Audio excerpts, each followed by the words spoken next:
A'udhu billahi minash shaitanir rajim. Bismillahir rahmanir rahim. I seek refuge in Allah from the accursed shaitan, and I begin in the name of Allah, the Beneficent, the Merciful. Tabarakalladhi biyadihil mulku wa huwa ala kulli shay'in qadir. Sheikh Jafar, my elders, brothers and sisters in Islam, Assalamu alaikum wa rahmatullahi wa barakatuh. On behalf of the family, I take this opportunity to thank Sheikh Jafar for his soul-felt words of wisdom and Quranic advice. Shahid Ali Khaki for the behind-the-scenes hosting this Majlis on his YouTube page. To all the reciters for honoring us today, to Sister Rehana and Brother Rizwan for contributing translations, my brother for the sleepless week dedicated to creating and editing PowerPoints for translations of all the recitations, and to you all for taking time out on Eid weekend to mark the 1-year death anniversary of my beloved father, Marhum Azadali Jafferali Kassam, who I was brought up to call Bapa. To all those who are grieving a loved one, our salams to you. As our hearts unite as a human community and share in grief, we are all in this together. My father lived a full life of 72 years and found his purpose in caring for his brothers and sisters after my grandparents passed away. Despite his health problems, Bapa had a certain youthfulness and hunger for life. He was driven to serve his family and contributing to wider society through various tabligh endeavors, and predominantly focused on volunteering within the community to establish the Majalis of the Ahlul Bayt alayhimus salam. This was his source of strength and nothing less than divine energy. Before my time, as early as my dad's 30s, Bapa had medical issues, and I grew up watching him mentally and emotionally trialed and triumph through them. Due to blood clotting, my father suffered a brain hemorrhage in 2000. A year later, he was diagnosed with polycystic kidney disease, which caused renal failure. PKD involves cysts growing on the kidneys, impairing function. My father's kidneys were 30 centimeters in size each, 3 times the size of normal kidneys. Dad was on hemodialysis for almost 18 years and suffered a failed kidney transplant. Dialysis required being strapped to a machine which filters your own blood. This meant Dad was now dedicating 6 hours in total, 3 times a week of his life, attending the renal unit at Watford General Hospital. Despite the intense physical and mental lethargy that Dad would experience after each dialysis session, my father rejuvenated himself by attending the Farsh of Abba Abdullah. There's no question about it.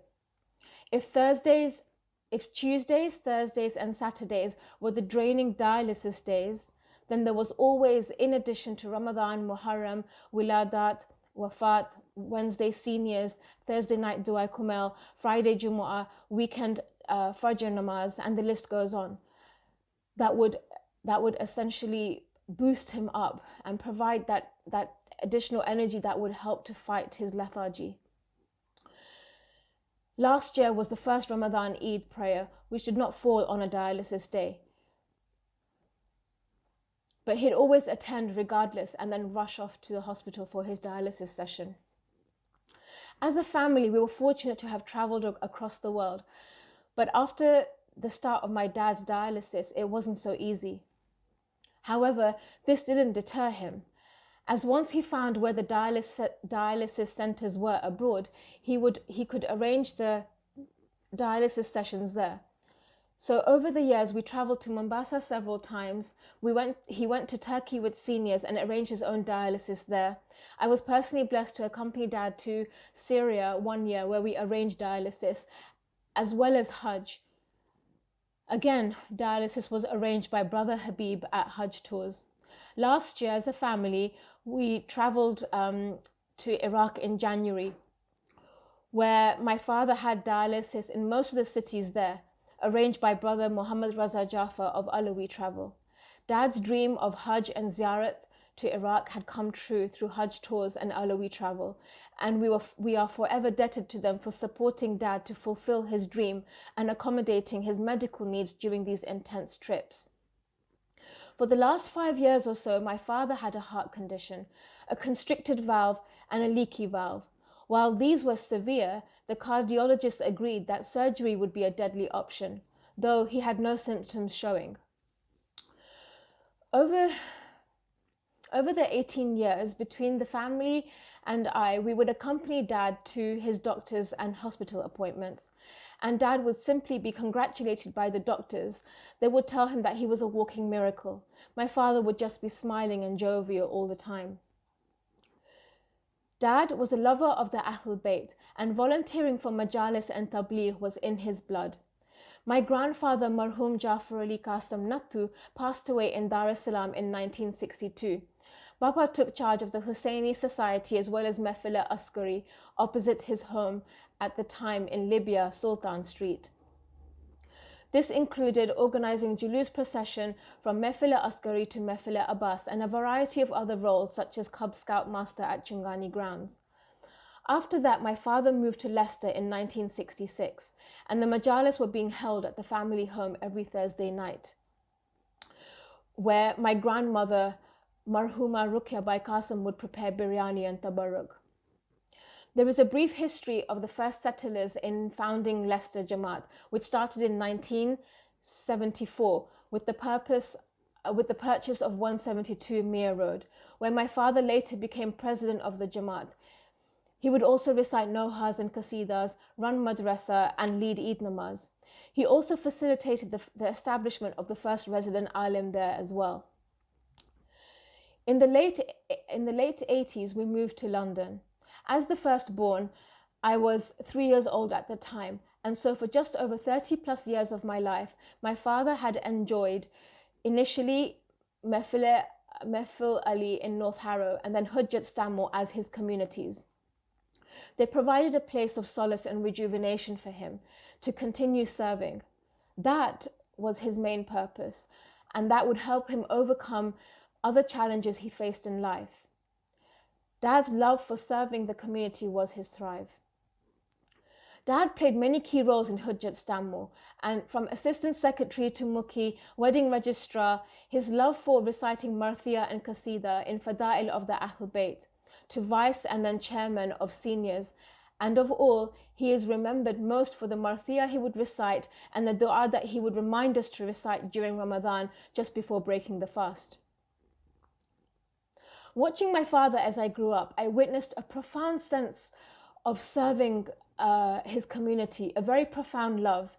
A love that I never fully understood, because despite the extensive hours planning and preparing at home, to being the last ones out of Stanmore during mosque programs because of meetings, there was also a sadness in his heart and a gentle frustration at the politics within the Jamaat. Growing up into a concerned daughter for her father, I would often discourage Dad from renewing his commitment to various roles within the Jamaat. Due to his illness, I felt the politics was only adding weight onto what I already saw as an existing burden. But Dad never saw his health issues as a burden. He never allowed it to define him or stop him from fulfilling his love for serving the community. And despite all my continuous efforts to discourage him year in and year out, and just as I thought I would get through to him in all other segments of his life, in this area of his life, the area of volunteering for his community, Dad wouldn't falter in renewing his commitments in various roles until the end of his days. The week before he left for his family holiday to Palermo, Italy, Dad was in the process of formulating a team to be re-elected as chairman for seniors. However, 3 weeks later, Allah Azza wa Jal decided to return Dad to himself instead. My father strongly felt that there was no need for bickering in the community and that seniors were the best suited to demonstrate how unity should be achieved throughout the community. He would say that brotherhood and unity with khulus is an essential part of our community's growth and development.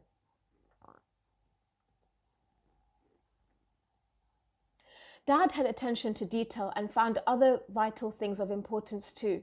Not just encouraging the youth to get involved and to bridge the gap between the youth and the seniors, but also from ensuring the seniors were not tucked away in the corner during Jumu'ah Salah. And he would also say the ladies are the hub of the community. At home, for me, Papa was the silent pillar when he was alive, often overlooked because of his magnanimity, almost like oxygen that is overlooked because we take breathing for granted. Despite the large generational gap between me and my parents, Dad offered me training and nurtured me to become an independent thinker, and would encourage me in similar activities as my brother, not limiting me because I was a girl. Mum and Dad provided myself and my brother the best of Islamic and secular education available to us living in Harrow and Pinner.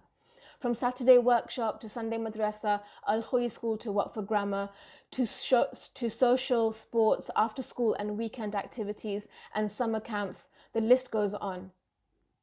Under his wing, Bapa taught me much, from equipping me on how to use a screwdriver and installing furniture, to Quran memorization and reciting Marthia and Qasida. He allowed me to travel to Palestine and other countries to explore the bounties and signs of Allah. He nurtured my thirst for Islamic knowledge from young, and his DNA for volunteering and concern for betterment of self and society also runs in my blood.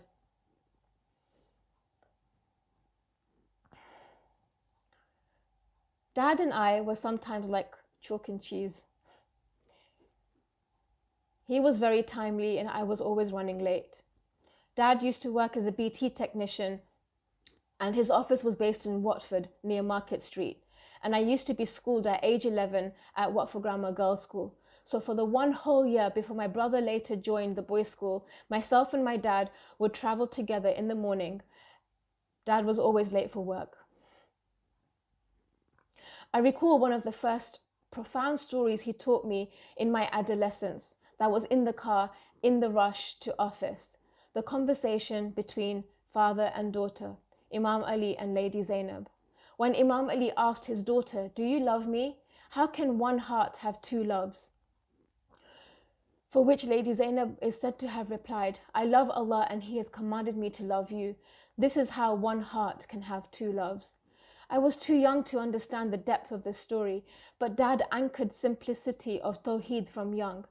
As Imam Zainul Abidin says, "It is the right of my father that I recognize that these are his traits that he has instilled in me. I am only a branch of a tree that is and he is in fact the roots." This reminds me of a verse from Surah Ibrahim, verse 24, where Allah Azza wa Jal says, "Have you not considered how Allah sets forth a parable of a good word being like a good tree, whose root is firm and whose branches are in heaven, yielding its fruits every season by the permission of its Lord? And Allah sets forth parables for men that they may be mindful."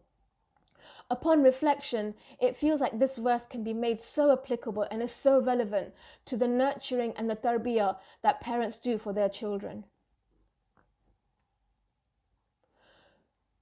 Not only was Dad my roots, but he was also the oxygen for me in human form. When Dad transitioned to the next world, I felt that my oxygen was taken away. That's when the realization set in how silent the silent pillar was in my life. Now that he is no longer around in physical form, I realize how foundational he was in the stability of my existence, a very primal protection that he offered me. In the Quran, Allah raises the station of fathers and mothers to the closest of creation to himself. This just makes one realize how magnanimous Allah Azza wa Jal is. We cannot afford to see him as our silent God. He is the batin and he is the zahir, the subtle and the apparent, an existence itself. For the daughter and for the son, the father figure is the manifestation of Allah's Asma'ul Husna, of compassion, Rahman and Rahim, forgiveness, Ghafoor, wisdom, Hakim, security and protection. And he offers a direct link back to the Ahlul Bayt through his love and service in honor of them, ultimately for the sake and pleasure of Allah alone. I feel my brother was a rock in my father's life, and Dad would often refer to Tahsin as his brother. They shared a very deep and vulnerable bond that transcended that of a father and son. My mother's care and support was instrumental to Dad's well-being, which included her own herb and vitamin regimes, such as drinking wheatgrass juice and fresh juices, cannabis oil, vitamin C injections that she has in fact used on herself to shrink her own cancer tumor. Suhaila, my sister-in-law, has been the backbone to taking care of the family. Her extra pair of hands and her softness of heart has had a much ripple effect. The family would be so lost without her. For the last year, my father and brother were planning a holiday to Sicily. While the family planned a holiday, Allah Azza wa Jal is the best of planners. And after one day where my brother enjoyed with my mother and father in Italy, they ended up in Ismat Hospital. I joined a day later. My cousins, aunts, uncles, as well as my sister-in-law later joined us too.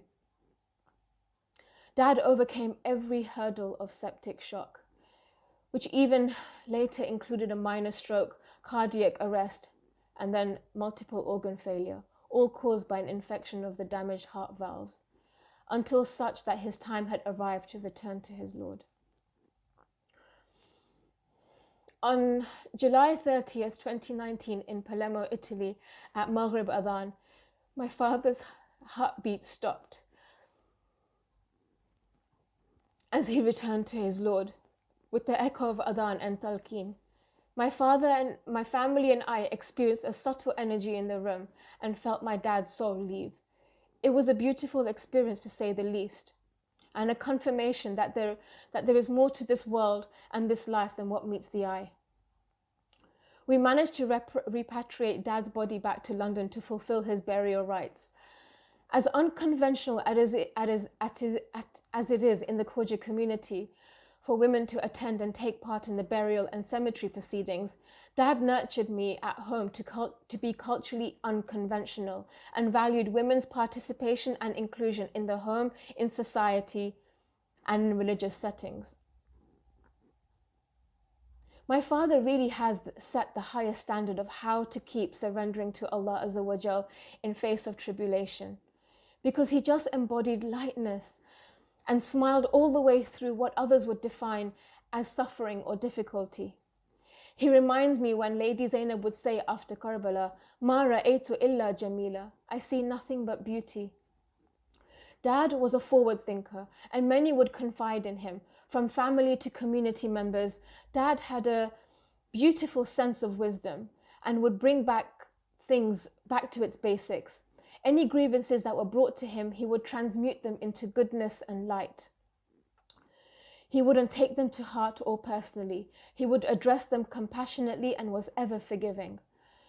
His heart was soft and vast. And many will know that Dad never held grudges and would recover from disagreements, be in the community or in the home, very quickly. His conclusion was, how do we fix this and how do we move on? In the Quran, the qualities of Ghafoor and Rahim are usually coupled together. Dad was a walking example of these Asma al-Husna of Allah. As I end, one can really question the subjective nature of illness.